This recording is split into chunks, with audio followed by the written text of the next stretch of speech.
On this episode, we dive into the fascinating career of Herb Washington, a former world-class sprinter turned professional base runner for the Oakland Athletics in the 1970s.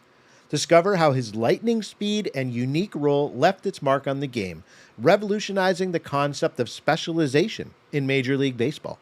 Only on this episode of Rounders, A History of Baseball in America.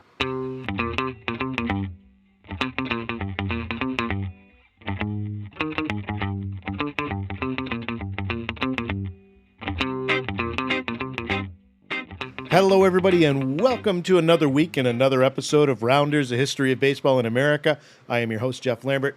Great to be with you.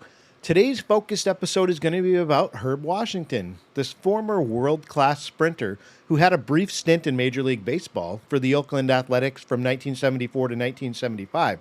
And even though he had no professional baseball experience, he played as a pinch runner and was a member of that World Series championship team in 1974. After his career, Washington joined professional track and field circuits. He became a successful entrepreneur, owning multiple McDonald's franchises, and he also founded a minor league hockey team to boot. He was also very much into giving back to the community. He was involved in several different organizations. So we're going to explore his story today and look at the impact that he had on baseball with his legacy, with his play. But before we jump into today's episode about Herb, I have a couple things I want to go through with you, little things that I want to share, feedback from you to help connect the episodes together and help keep building this community. So first thing I want to share with you is your feedback from last week's episode. On both the Spotify podcast and with the email newsletter that the free subscribers get, I ask you to participate in a poll and vote on something related to each episode. So the question I asked you from the last episode, which was about baseball's most unbreakable records, was which record do you think is going to last the longest? It was split right down the middle. 50% of you said that Cal Ripken's consecutive games played streak was going to be the one that stood the test of time, and 50% of you said that Cy Young's career complete games record was going to be the one that lasted the longest. Those were the two top ones out of all the ones we discussed last week. So thank you for that feedback. I agree. I think out of all those, I mentioned it in the episode, I think those would be the top two. I could see someone eventually breaking Ripken's record if they played long enough. I don't think it's physically possible with the way the game's played today for someone to ever break Cy Young's career complete games record. But there you have it, folks. Thank you for the feedback. I also want to take a moment to highlight a comment or feedback that was sent in by a listener of the show. I love to hear from you. So anytime you have the opportunity, if you'd like to share what you thought about an episode, how you feel about the show overall, your personal experience with baseball, or if you just want to say hi, that's always nice too. You can reach me at rounderspodcast@gmail.com. You can leave a comment in the weekly newsletters that you get if you sign up as a subscriber. Different ways. You can message me on social media if you want. So I want to give a special shout out to Roman and his sons Xander and Ezra. Roman contacted me this week and he said, quote, "We recently moved back to the States after almost 15 years being stationed abroad." Thank you for your service, Roman. "And my 7-year-old son went from soccer crazy to a baseball fanatic overnight. So we've been diving into everything baseball together for the last month. We binged your podcast both ways on a 7-hour drive this long weekend, and we love it. Love what you're doing. Thanks from 2 new fans," end quote. Roman, thank you for sharing that story with me and letting me know this week. And Ezra and Xander, I wish you the best of luck as you start your baseball careers this season, playing for the different levels that your father had mentioned. Thanks for listening to the show, all of you. It's great to make your acquaintance and connect with you. And finally, I want to say thank you to the new free email subscribers that signed up this past week. So special shout outs to George P., Jim C., Roman S., Aya R., Phil S., Branham 7718, and R. Lanning. You signed up this past week to be a free subscriber to the show. It's great to have you as part of the community. And if you want to take a moment to sign up as a free subscriber to the show, I offer you some perks for doing that. Number one, you get to be a part of this community of baseball and history enthusiasts that we're growing together. Every day, more and more people join, and I think it's really cool that we're building the collective excitement around baseball's past and its future, too. You also get these new episodes right in your inbox every week. And I include on top of this episode extra articles that you can read about the topic, photographs, videos, and of course the polls that you can give me your feedback on. And it really gives you the chance to deepen your experience with each week's show topic. And the best perk of all, I think, is you get access to our free weekly bonus show, which is called This Week in Baseball History.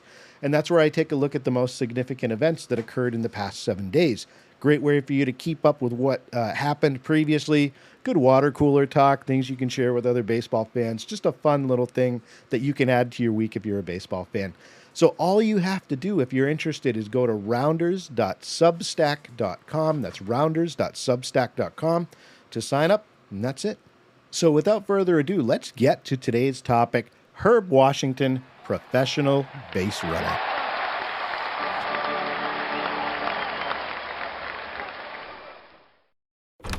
Sergeant and Mr. Smith, you're gonna love this house.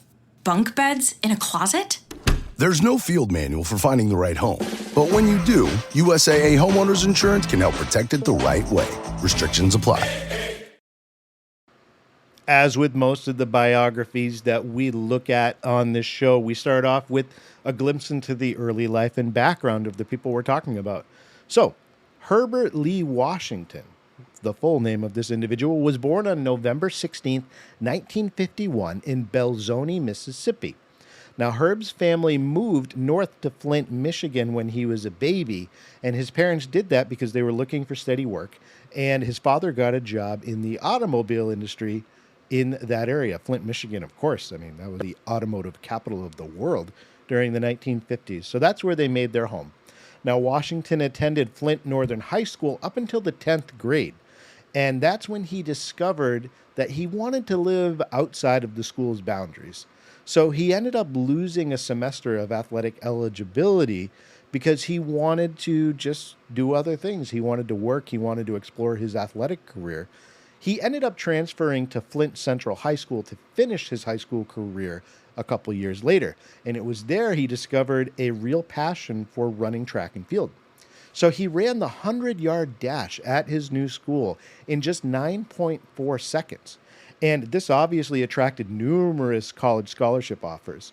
So once he graduated, he had all of these options to choose from. He chose to attend Michigan State University because he knew several other African-American athletes who were at the school at the time. Again, we're talking about the 1950s here. And he felt that would be a comfortable place for him to be able to go and pursue an athletic career. So while at Michigan State, Washington was a real up-and-coming runner in the U.S. circuit. And while at Michigan State, he won several NCAA titles, 7 Big Ten titles to start with, so conference titles. And then he also tied or broke several times the world record for 50 and 60-yard dashes. And while he was in college breaking all of these records, he attracted attention from other professional sports.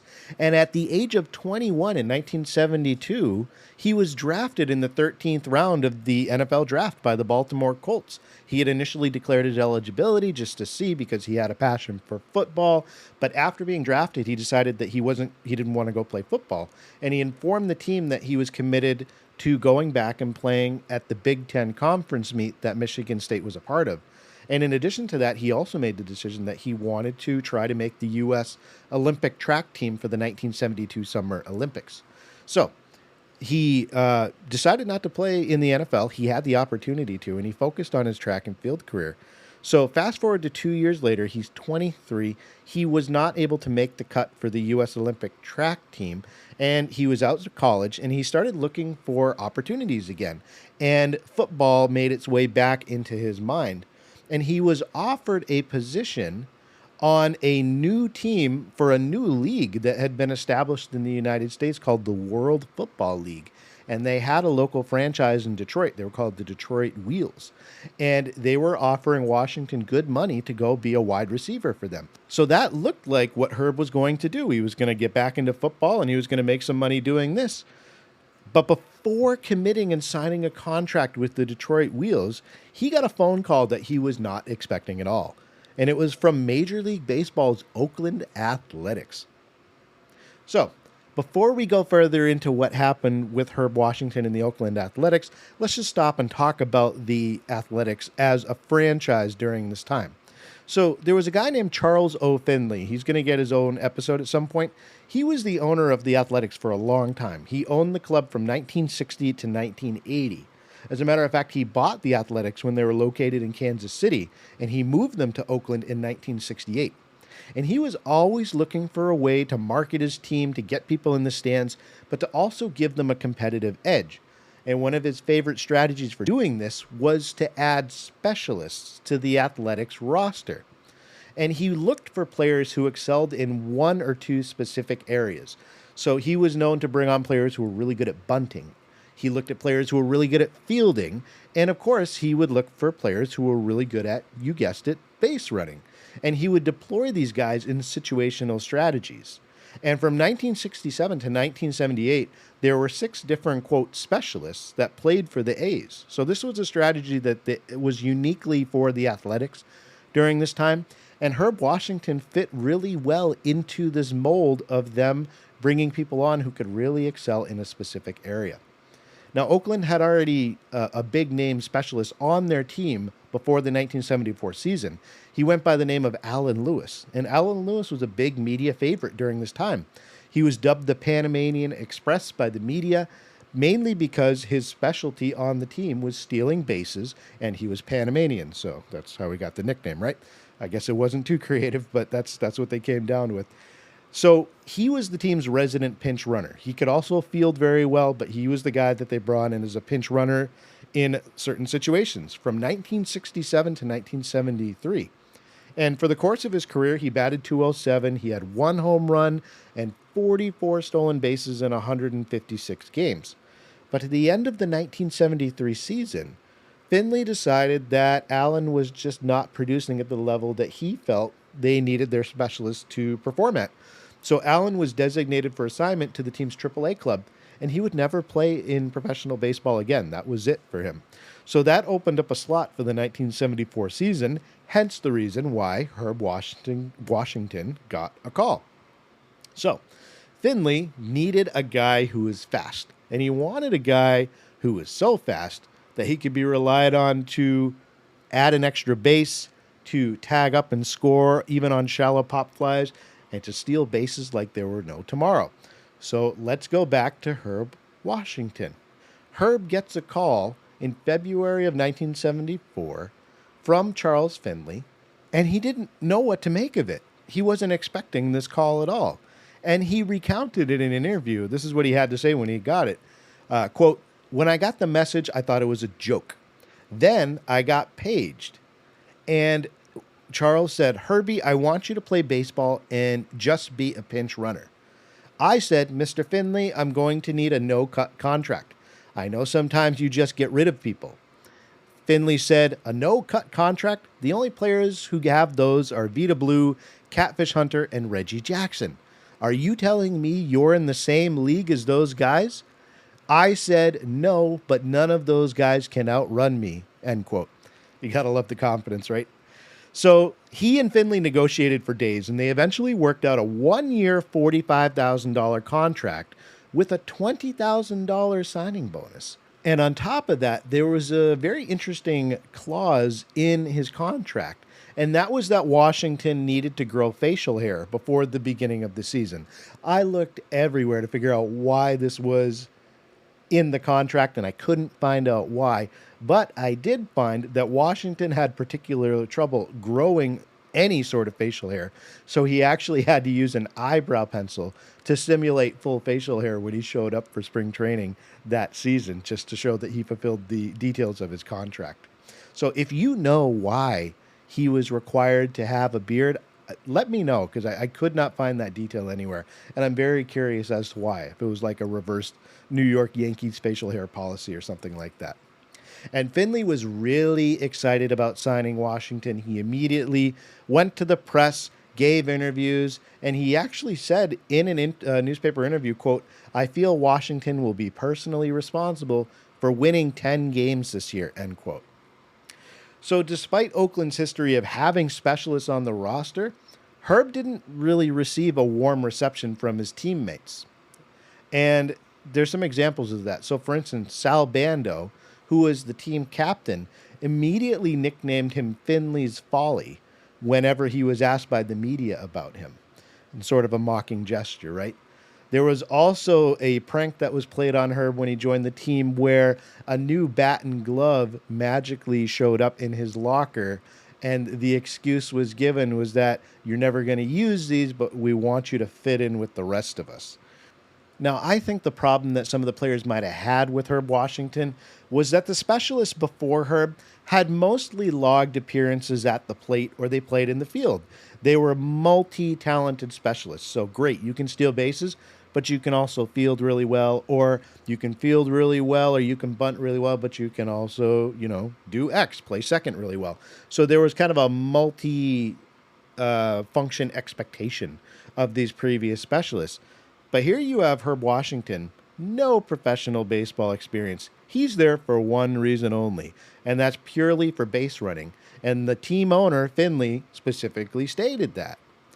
So here you've got a guy joining the roster, not exactly a warm reception that a roster slot was being filled by a guy that wasn't a baseball player. So what were the A's going to do about that? And they thought, okay, he's fast, but we have to help him catch up and learn how to play the game. So the Athletics went out and hired a personal coach just for Herb Washington, and they brought in none other than the great Maury Wills, who was one of the top base runners in MLB history up to that point.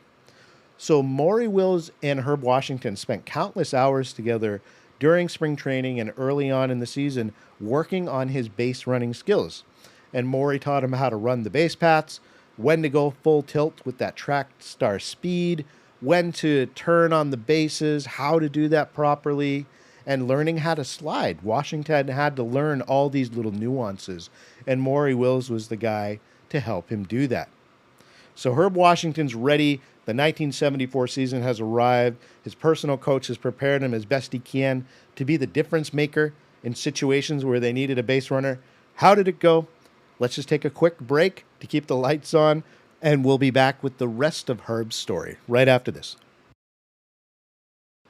Hello, everybody. Welcome back to the show. We've been talking about Herb Washington, his early life, his academic career, his talent when it came to running track, how he almost became a pro football player, but eventually signed with the Athletics. And we're going to look at the 1974 season, his rookie year in Major League Baseball. How did it go for him? Well, in his first season, he appeared in 92 games, and he stole 29 bases. And of course, as I mentioned before, the team ended up winning the World Series that season. And if we're to look at all of the bases that he stole, all of the plays he was involved in, probably Washington's most notable play during that season was that he broke up star pitcher Gaylord Perry's 15-game winning streak. Washington got subbed in late in the game, and he scored to tie the game on a sacrifice fly. So he was the difference maker, tagging up and scoring that run, and he broke up Gaylord Perry's 15-game winning streak. He also, during the World Series, got caught leading off of first, and he got tagged out. And there was a lot of criticism that he faced for that. And even though the Athletics went on to win the World Series, those are the two moments I think that really defined his major league time in terms of having significant impacts on games. Now, in his second year, Washington was ready to do more. He had made an impact on the team. They had won the World Series, but he wanted to get more plate time and field time. He wanted to show that he was more than just a base runner. And he trained really hard in the offseason, and he wanted to improve those non-base running skills. But unfortunately, that hard work would never lead to more for him. During that offseason, between 1974 and 1975, Athletics owner Charles Finley decided to add another pinch running specialist to the roster. He signed minor leaguer Dan Watkins, who was in the Montreal Expos' farm system. Now, Watkins was another track star. As a matter of fact, he competed against Herb Washington in college. And Watkins had stolen 224 bags and 340 minor league games from 1970 to 1974. So he had that coming in, that established ability to be able to steal bases. And on top of that, he was a pretty good hitter too. So he had that over Herb Washington once he was signed. And then in addition to adding this other specialist, the A's also made a trade for a guy named Matt Alexander, who also possessed multiple skills. He was a great base runner. He was also a pinch running specialist, and he was a good, solid fielder. So here we have a situation where Washington has to compete with two other guys on the team who can steal bags almost as well as him, and they can do other things, whereas Herb was seen as simply one-dimensional, even though he had put in all that practice time over the winter. So at first, with this logjam, the A's owner, Charles Finley, stated that the team was going to keep two professional pinch runners on the roster, and Herb Washington was going to be one of them. The season started. Everything seemed to be going okay, but just 13 games into the 1975 season, Finley released Herb Washington. Now, why? Well, some players were vocal about it when it happened. Reggie Jackson, a young Reggie Jackson, who was a teammate of Herb Washington at the time on the A's, had this to say in an interview. He said, quote, "We've got these two new guys, Alexander and Hopkins, and they can do other things. Plus, they run the bases better than Washington," end quote. You also had Captain Sal Bando, remember, who had nicknamed Washington Finley's Folly the previous season? He stated in an interview after Washington was cut that, quote, "I'd feel sorry for him if he were an actual player," end quote. Ouch.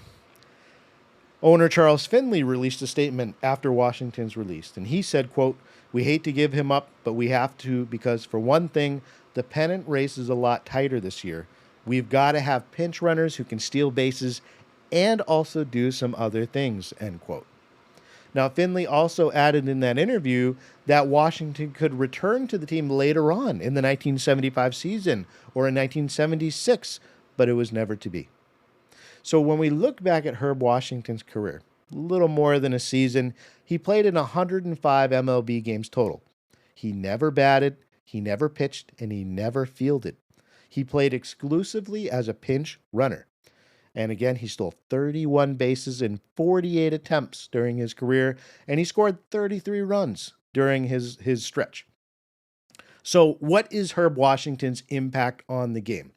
Obviously, his time in Major League Baseball was short, but he did leave a lasting impact because he was one of the few players up until that time to be utilized for one particular goal, one specific particular goal, you know? He had this incredible speed and this ability to steal bases that made him a unique and memorable player. Even on his baseball card from Topps, he was listed as a designated runner on his Oakland Athletics card. And that's really quite unique in the history of Major League Baseball when we zoom out. And the concept of a pinch runner, it wasn't new, but having a player on the roster who had one job, and that was to run the bases, that was unprecedented. Herb Washington once said that, quote, "I was the only one in the world doing what I was doing. It was a lot of pressure. I had to steal every base, and if I didn't, it was a failure," end quote. And I think that really showed that this was an experiment that was going to keep going. And the Athletics' use of these specialists and taking it a step further and going with a one-dimensional specialist, opened up these strategic possibilities for other teams because they were using one guy as a unique in-game weapon. And it showed that there could be a place on a baseball roster for a guy that specializes, or girl in the future, for a player specializing in one particular aspect of the game, such as base running.